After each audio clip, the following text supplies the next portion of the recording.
sales become easy when marketing does the heavy lifting. So second big domino was sorting out some of his marketing pillars. Things like who are you, who's your team, how can I trust you, how can you help me specifically? I got concerns around timeline, budget, trustworthiness, quality, and communication. So setting up the marketing pillars that answer those 4 questions, address those 5 concerns. When you can set up good marketing that does that, sales become easy.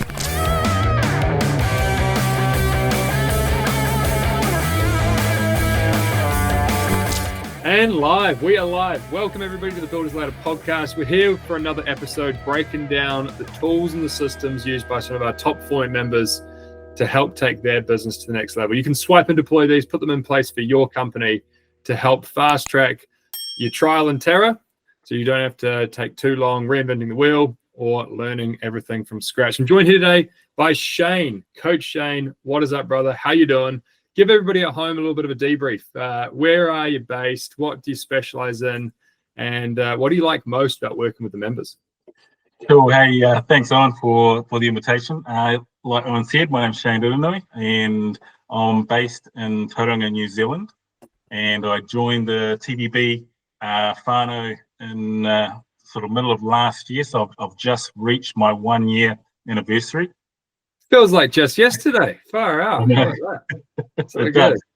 Yeah, and probably my area or specialty is around contracts and client management and implementation of building contracts. So that's probably the area, building compliance for New Zealand specific. But yeah, contracts and client management is probably my focus. Yeah. So yeah, what I enjoy as a performance coach for TPB, first and foremost, it's a team environment that we have is amazing.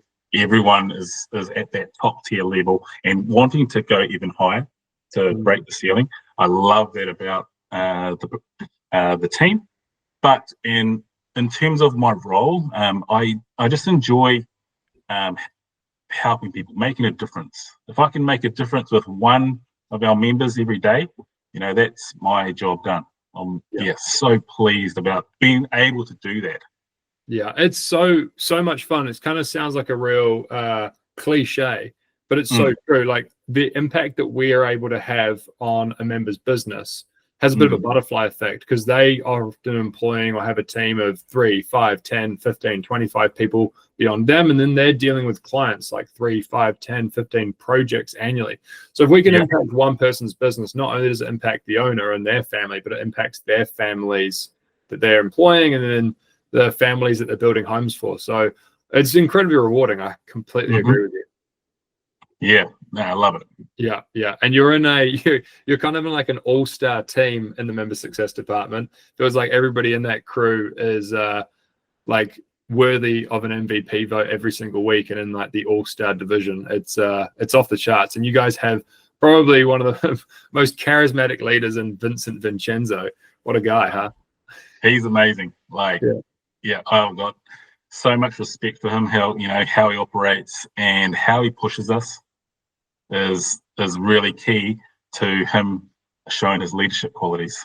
100%. The guy just goes from strength to strength. Every time I see him, it's like he does a phenomenal job of holding people accountable, being collaborative, but also calling everybody out on their bullshit and like making sure that we're making progress and that we are improving ourselves and our department. So yeah, it's not too much of a love fest for Vinny today. It's actually for somebody else. It's for one of our members. It's for Rudy. So give us a little bit of a breakdown. Where's Rudy based? Where was he when he joined TVB? And where's he gone and where is he at today? Yeah, so Rudy Marroquin, Atlas Custom Homes. He's a luxury home builder in Austin, Texas. Where he began, he had like razor thin margins. He was working 80 hours a week, and he's then moved in a short period of time to being able to secure $75 million projects, whilst achieving industry-leading profit margins of around 32%. And he's building that business that runs without him, because he was the bottleneck. And that's what he quickly picked up, that he was the bottleneck. Everyone come through him. So good. Yeah. So It happens often, right? The bottleneck is at the top of the bottle. It's always the owner or the person who usually, when you go from 0 to 3, 4, 5 million, all decisions run through you. But as you get to where he's going, where it's $75 million worth of project, you cannot be the bottleneck. You must build decentralized command. So recognizing that as part of going from builder to business owner. Yeah. So when he first joined, like I said, he was building really nice, hyper modern homes. Mm-hmm. His annual revenue was sitting at around about 4.7 to 4.8 million. And then I asked him, what's the goal? Where you want to go over the next 12 months? And he goes, I want to be 35 million plus revenue. I'm like, whoa, I love putting those goals real high. That's a really goal. I thought he was a little bit optimistic, but honestly, he's proved me wrong. Yeah. And like I said, continuing on to where he was he was achieving like a negative 5% gross profit margin. And now he's achieving the 35 plus margin. That's huge. Because you cannot grow and scale poor cash flow, lack of profit, lack of margin. It just grows and scales chaos. So plugging the holes of the bucket, fixing that margin piece is non-negotiable. We can get into how he's sort of done that, but that's only part of the story. He was also working monster hours, right? Correct. So the old cliche, everyone can probably resonate with this, was he was wearing, nearly every hat. Sales, operations, he was the person who solved the problems for his team, on site, off site, and he was putting in 60 to 80 hours every week. He also had he didn't have very good financial visibility, so he was, wasn't 100% on his numbers. He was getting, a reasonable amount of leads. His marketing was okay every month, so bringing in good leads, but he didn't have a really good conversion process. That sales process at the front, you got your leads coming in, you need to start converting them. He didn't have a really good conversion rate or a process to increase his conversion. Yeah. So tell me more about the financial visibility. Obviously, level one of some of the roadmap is plug the holes of the bucket, and that means that we've got to find out where the margin is leaking out of, where the cash is leaking out of. So what did he actually do? How did he get better financial visibility? How did he fix some of that margin creep? Cool. Yeah, no, definitely. And we'll go through his journey from where he was to success, where he is right now, in this podcast. And there's 5 areas that we really dialed in and looked at. One was his financial systems and profitability, then his marketing, what he was doing in the marketing space, his sales process. Then the other area was his operations, so on site. It's almost like one has to go after the other. It's like a domino effect. Yes. You've got you understand your numbers, sweet. So we know who we should be positioning, how many leads, what our marketing should look like, and then it dominoes onto your marketing. So what are your marketing strategies look like? Then that dominoes onto, hey, I've got all these leads coming in now, so I need to be able to convert these into forward work, so sales. And then once you've got all that forward work, now the next domino's there, which is I need to have systems and strategies on site so they can operate at their maximum. And then after that, after you got all of those dominoes in line, it's strategic growth. I've got everything dialed in across my business. How do I grow and then realign my goals again? So it's back at the beginning. That was the process that we went through with Rudy. And just before I get into it, probably the biggest factor of Rudy's success was his mindset. And that's, hey, everyone go, yeah, I'm keen, I'm motivated, but how keen, how motivated are you going to be? Rudy, everything I chucked in front of him, he did. And he did it, not just did it just to complete it, but he did it at a high level. He knew that everything that he would be doing in terms of the modules and the learnings, it's going to better his business.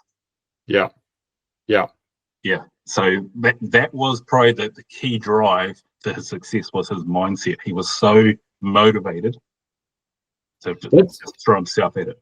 It's so good because, like, if you don't have, I mean, the motivation is part of it, because at the very bottom of the builder's ladder, you got to have a really clear vision of what you're building, so that you're able to actually go out there and build it by design rather than default. If you don't have a vision of what you're trying to build, then random opportunities pop up, and then everything becomes a distraction. You say yes to everything. When you know what you're building, you can say no to stuff and really double down and focus on what is going to help build your vision way more effectively. I love that. So walk us through it. Like, So step one, right at the very beginning, financial systems and profitability. So we needed to make sure that everything in his chart of accounts was in order, and he understood what all these numbers meant. And so the module that he used, or I said or recommended to him, was the Build Better Financial Visibility module that we have. Sure. That cleans up his books. He understands the P&Ls, what he should be looking at, understands his golden ratios. So once he had done that, and he had also then trained his accounts team at the same level, then he had really good oversight of his numbers. Yeah. And then he can start putting in targets and track them. Yeah. I also introduced the fix your back-end margin levers as well. That's another module which helped them track each project financially. So he could dial in where each project was at in terms of financially, whether they're on the mark, whether they're over, whether they're under. And that would also spotlight leaks, profit leaks, if he's doing back costing as well, to make sure, hey, we're down here, we bleed out a little bit of profits here, let's fix it up for the next project. So that's the beauty and the value of back costing every project, is to see how you went. And if you don't have a scorecard, if you don't have like a scorecard of how the projects are performing, you don't really understand how they're genuinely going. It's like if we're playing a game of football or whatever, and we don't, and you've scored a couple of touchdowns or a couple of goals or a couple of tries. It's like, are you going well? Well, maybe, but we don't know what the opposition's scored. So we don't really know if we're going well or not. And that's the same thing with a scoreboard of your back costing of your projects. It's like, are we ahead of or behind it? Well, if we don't have a scoreboard, we don't know, and then you're flying blind, and it's really hard to know if we're winning or not. So absolute gold. Sorry to interrupt. You're on a roll. Yeah, and the other area that we really focused on was that plan for profit calculator that we do in the new member game plan. Yes. That's defining what you should be pricing, putting your margins at, should be applied to every project. These are your goals. And I really drilled it in that, we need to be revisiting this every time, because these are your goals. You should be looking at this, every week, to make sure that I know that I'm pricing a job. I need to put this amount of margin in because I want to reach my goals. If we don't keep our goals visually in front of us, then it's like that. It's like that secret, the book, The Secret. Yeah. If it's not visual, then 9 times out of 10, it's not going to happen. Yeah. You need to make sure that you surround your whole lifestyle with achieving your goals. Yes. And that plan for profit calculator, and where you set your goals and understand your challenges and constraints, you look at that every day. That's where I want my business to go. And if you keep doing that, then your mindset is going to be in that driven state. I'm motivated. I'm going to achieve it. Yeah. And there was another huge impact for him, because we discussed margins, where it should be at, and that's what helped him understand, hey, I need to be pricing it at Y, not X. And that allowed him to get out of the red and not have a negative 5% gross profit margin, and start pricing some jobs with some good net profit. Amen. That's gold. Yeah. So in under 2 months, Rudy went from gross margins of sort of negative 5% to in my understanding, plus 35% net profit sitting at around 32. Is that right? Correct. Yeah. Off the charts good. That's phenomenal stuff. And, that has kick on and flow on effects into cash flow, profitability, obviously your ability to take money out of the business, but like it allows you to have a lot more confidence in investing into the processes and the people that are required to help you go to another level. Because if you've got the margin or the meat on the bone, then you're able to afford talent, you're able to afford process, you're able to buy back the time really like confidently, and you're able to invest into marketing, which was kind of the next domino for him, right? Correct. Yeah. So marketing was the next area that we focused on. Like he was doing some really good stuff in his marketing strategy. He had a website. He had social media, which he was constantly posting up. But it was more around, the content, the positioning. He had an information pack, which he then did our marketing pillars module, and redefined his target audience, got all his 8 pillars all in line, and then he redone his lookbook, which was huge, which was massive. He said, hey, that marketing pillars has really gave me a clear picture of where my website should be at, what I should be pushing out.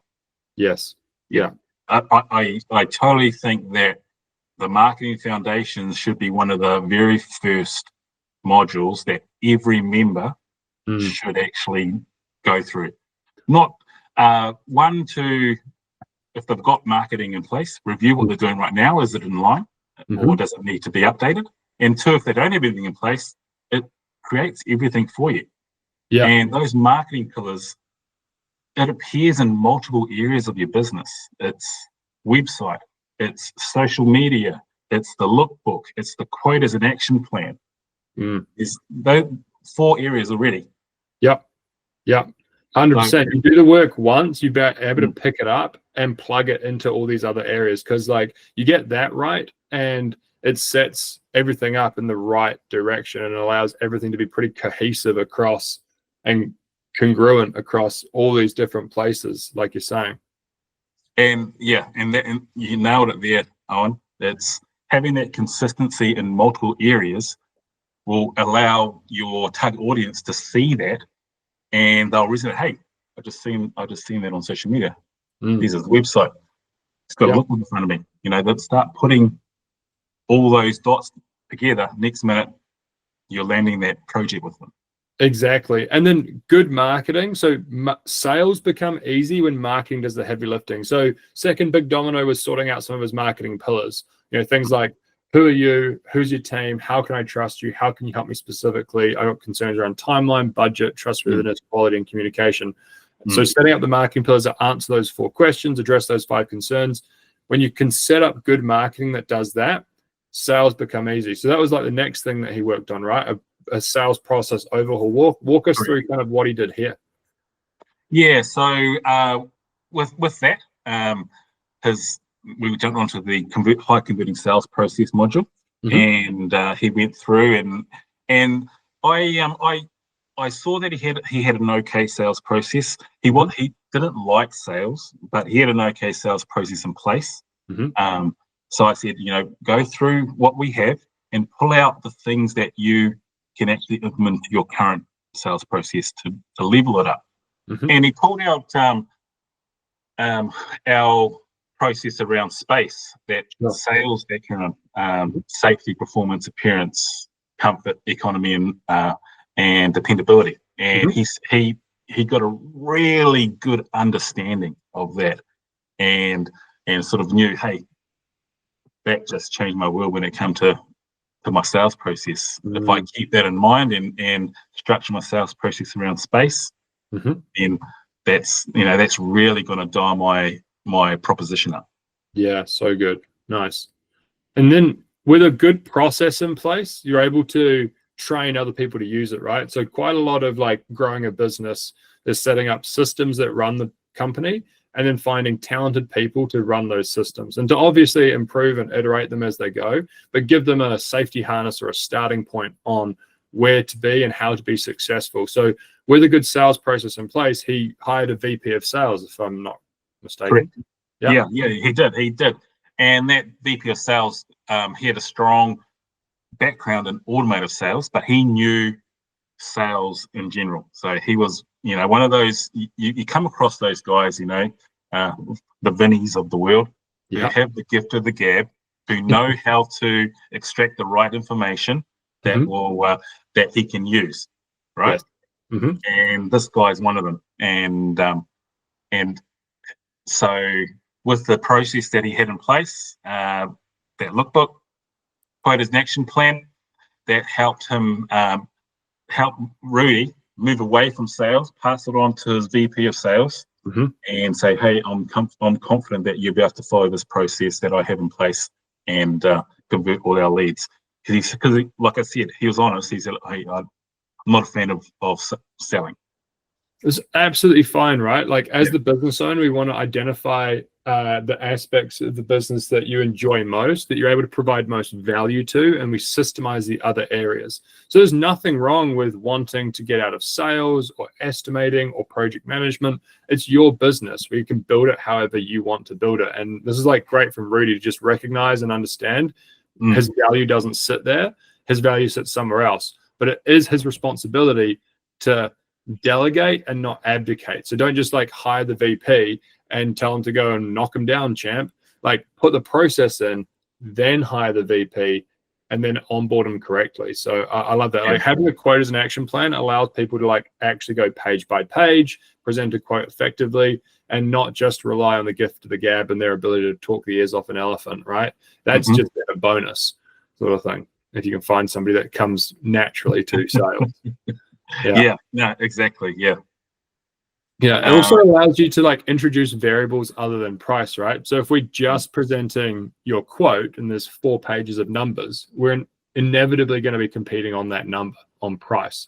But when we introduce variables like the people and the team that you got in place, like the process, the way that you deliver to timeline, budget, and quality standard, and ultimately the product, like, does it look good? Does it feel good? Is it able to be, delivered to a really high standard? We're introducing variables like timeline, budget, trustworthiness, quality, and communication.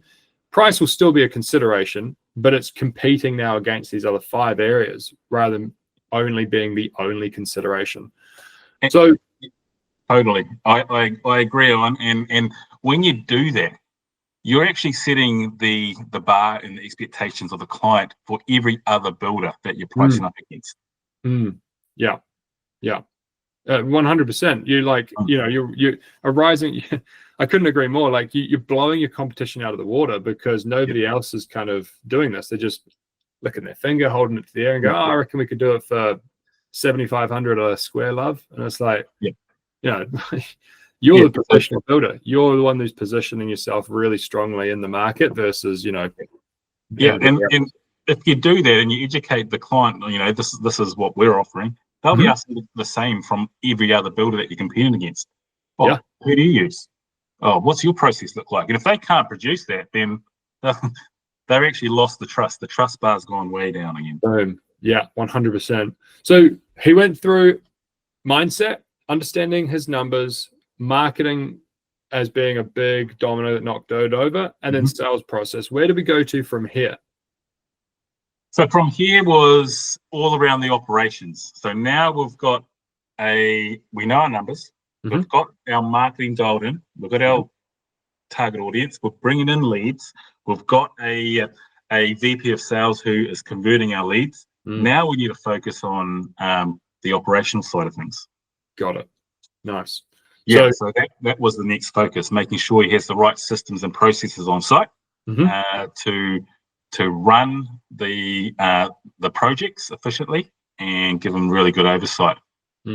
So good. Helps you to sort of like delegate ownership over to the team on site, right? When we actually outline and set the kind of flow or the expectations through a project, like who's responsible for site setup, site pack down, purchase orders, change orders, and everything in between. So putting this in place normally causes the phone to stop ringing as much because you actually pass some ownership over to the team and some process on how they can solve those problems. So tell me, like, what were some of the impacts that came out of putting the A to Z of operations in place? So right. He did jump into the A to Z of operations resource that we have, restructured his employees and contract and contractors, which empowered them. You know, they weren't coming to him as often to put out fires. They were actually thinking for themselves. They were solving the problems on site themselves.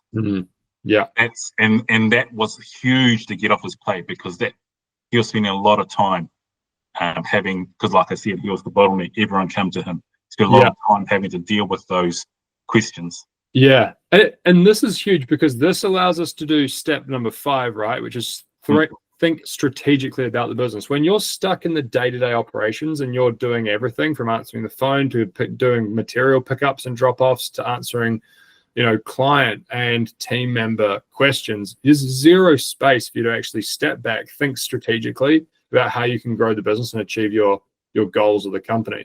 But by creating that space, you're able to do that. So that's where Rudy ultimately got to, right? Walk us through where he's moving over the next little bit, what he's doing, setting up other divisions, and So once we had achieved success in those 4 areas, the next area was, like you said, strategically, how do I want to grow as a business?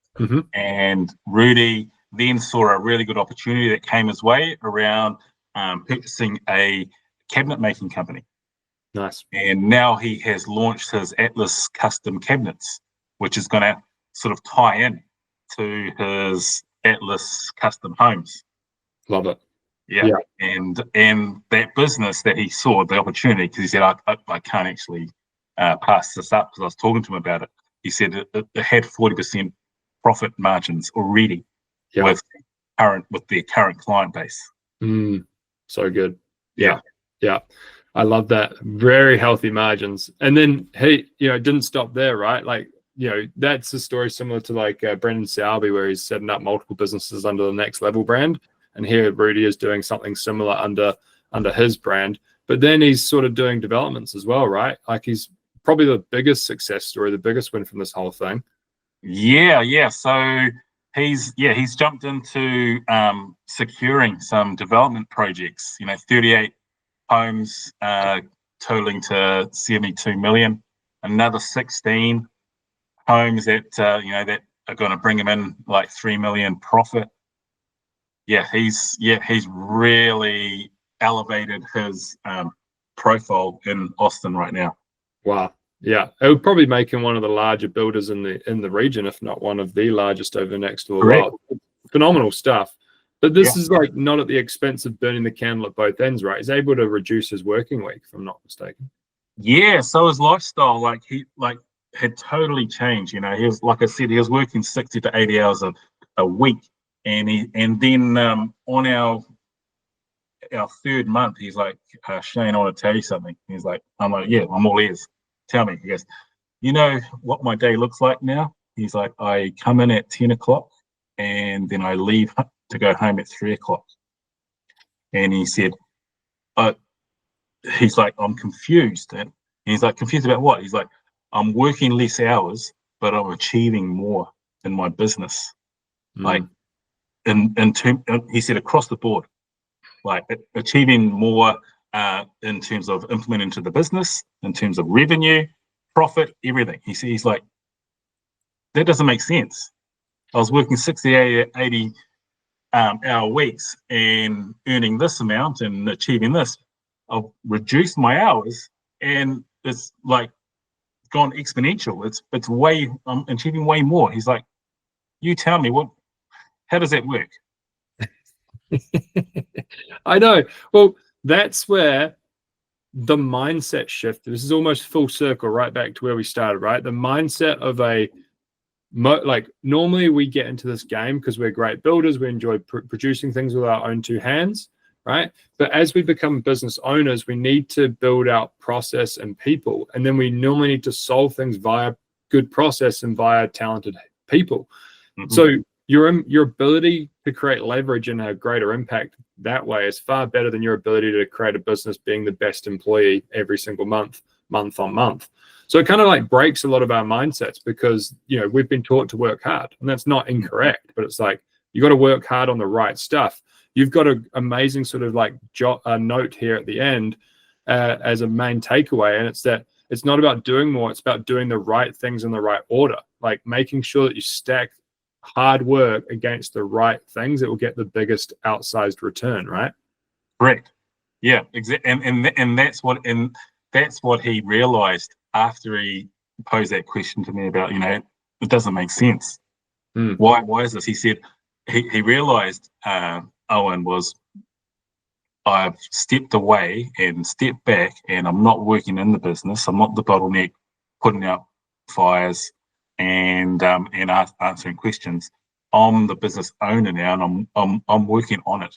So I'm getting people in the right seats to be doing what I was doing, and that's why he said, my hours have been reduced, yet I'm achieving way more. So good, so good. Shane, you're an absolute legend. I love Rudy's story so much. So if people are sitting here and listening, but they're stuck in the grind, they got good revenue but thin margins, they got no time, and everything is depending on them, it's all on their shoulders as the business owner. I think that Rudy's story is a phenomenal example of it being possible to sort of break free, break out of bad habits, grow your profits, and reclaim your time. Land this plane, dude. What do people need to do if they're feeling they're stuck, similar to where Rudy was? Well, like you said, everything needs to be put in a manageable order of how to achieve your goal. You set your goal. This is what I need to do. How do I need to get there? You need to map it out. Sure. And once you got that map, the last thing to that recipe is your mindset. I totally believe Rudy's mindset when he came in to the program was dialed in like to 1 million. It was I could see it was that driven. It even was showing in, hey, I'm a $4.5 million revenue business. In 12 months, I want to be achieving 35 million. Yeah. I was like, wow, great goals. But hey, look what he's achieved with that, with the right mindset. He's actually gone past it. Yeah, by a couple of 100%. Yeah, it's insane. Phenomenal stuff. So we're going to have to do a part 2 of this. We're going to have to follow him up. We're going to have to get him on the line, break down some of the processes and systems, have a peek under the hood. But Shane, thank you so much for your time. Appreciate you sharing this story. You're a legend. Thanks for joining us. We're going to have to get you back as well, because there's more members in your community that are achieving results. Maybe not the revenue levels, but ultimately of the time stuff as well. So thank you again. Appreciate you. Yeah, I've got about another 5 or 6 that are crushing it right now, which is awesome. Really good to see. Yeah. Awesome, man. Well, thank you again. Here's to everybody's success. Thanks for listening along. And until next time, remember, keep putting the systems in place, keep doing the work, and work on that mindset. Here's to your success. I appreciate it, Owen. Awesome. Thanks, Shane.